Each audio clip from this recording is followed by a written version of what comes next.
Open source is a way of transparently collaborating on a project. Although it specifically refers to code, meaning the source code is open to all to view, the concept of open source can apply to anything that is a collaborative and transparent effort. Let's start with a non-code example. You have a recipe for apple pie. You decide you want to learn about other ways to make apple pie, so you reach out to family and friends and ask them to send you their favorite recipes, which they do. So now you have a collection of apple pie recipes. You post your collection of apple pie recipes on a public website so others can see them and make any of the delicious apple pies in your collection. Someone comes across your collection and sends you another apple pie recipe to add to it. You look at the recipe and it looks good, so you add it to your collection. Someone else sees one of your recipes but thinks that that particular pie tastes better with 2 teaspoons of cinnamon instead of 1. So they send you a message asking you to make that change to the recipe. You agree and you make that change to the recipe on your site. A third person decides they see 3 recipes that could use just a little improvement, but they don't want to lay that burden on you when they could also just make that change. So they make a copy of your collection, make the changes to those 3 recipes, and then send them back to you. You agree that these changes are improvements to your recipes, so you replace the old recipes with the new and improved recipes into your collection. Someone else comes along and is on a gluten-free diet, but they really like your recipes and want to make gluten-free versions of them all. So they make a copy of your collection and use them as the base for their own gluten-free recipes.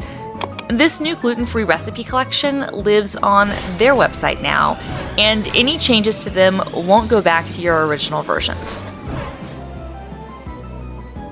Another person wants to share your collection of apple pie recipes with their family and friends and ask them for suggestions or additions to the collection. So they make a copy of your collection and send any improvements or new recipes back to you. You can decide whether or not those changes and additions fit with your collection and whether or not to accept those changes.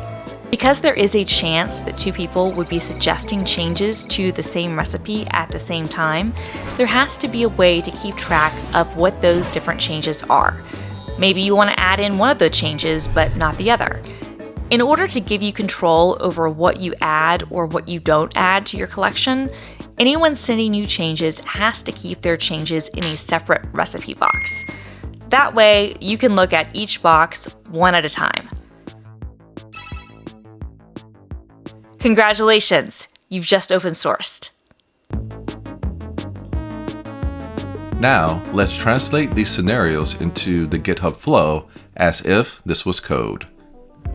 You have a recipe for apple pie. This is a file in the code that runs your software.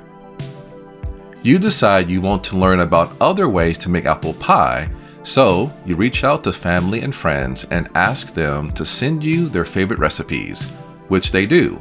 These are your collaborators or contributors. So now you have a collection of apple pie recipes. This is your code base made of files and folders. You post your collection of apple pie recipes on a public website so others can see them and make any of the delicious apple pies in your collection. This is your GitHub repository, or repo for short.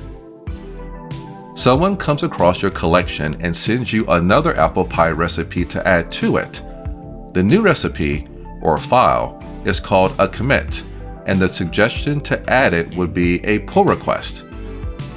They're requesting you to pull their recipe commit into your collection or pull their file commit into your codebase. Commits attach unique identifiers to any changes so that if you need to go back and look at any history of how things changed, you have a reference point to do just that. They don't affect the file itself. You look at that recipe and it looks good, so you add it to your collection. This is called merging the pull request. you've merged their recipe and yours into one collection. Someone else sees one of your recipes but thinks that particular pie tastes better with 2 teaspoons of cinnamon instead of 1. So they send you a message asking you to make that change to the recipe. This would be an issue. They have a suggestion for a change to be made, but they haven't made the change themselves. They're just telling you something that could be done. You agree and you make that change to the recipe on your site. You'd be creating your own pull request and merging this into your own code based on their suggestion. You would close the issue when you're finished making the change. A third person decides they see 3 recipes that could use a little improvement, but they don't want to lay that burden on you when they could also just make that change themselves. And they also don't want to mess up the work you've done. So first, they make a copy of your collection. This is called forking a repository. They've made their own copy of your codebase and put it in a repository that they own so they can make changes without messing up your work. Then they make the changes to those 3 recipes and then send them back to you. Again, this would be a pull request because they're requesting you pull their changes back into your main repository of code. And those 3 recipes are all called commits. You agree that these changes are improvements to your recipes, so you replace the old recipes with the new and improved recipes into your collection. And this is merging that pull request. Someone else comes along and is on a gluten-free diet, but they really like your recipes and want to make gluten-free versions of them all. So they make a copy of your collection and use them as the base for their own gluten-free recipes. This new gluten-free recipe collection lives on their website now, and any changes to them won't go back to your original versions. This is also an example of forking the repository. Someone can fork your code base and use it as a basis for taking things in a different direction without ever sending changes or pull requests back to you. Another person wants to share your collection of apple pie recipes with their friends and family and ask them for suggestions or additions to their collection. So they make a copy of your collection and send any improvements or new recipes back to you. You can decide whether or not those changes and additions fit with your collection and whether or not to accept those changes. And this is one more example of someone forking your repo, but in this case, they are sending changes back to you through pull request. You can choose whether or not to merge those changes back into your code. Because there is a chance that 2 people would be suggesting changes to the same recipe at the same time, there has to be a way to keep track of what those different changes are. Maybe you want to add in one of those changes, but not the other. In order to give you control over what you add or don't add to your collection, anyone sending you changes has to keep their changes in a separate recipe box. That way, you can look at one box at a time. This temporary recipe box is called a branch. When someone forks your repository to make their own copy, they create a temporary box to put all their changes and pull requests in, which is unique to them. This way, their changes don't override anyone else's, and you can decide to accept the changes or throw the box away and deny them. Other questions. Maybe you're the type of person who just wants to share their collection with the world, but doesn't want suggestions from others.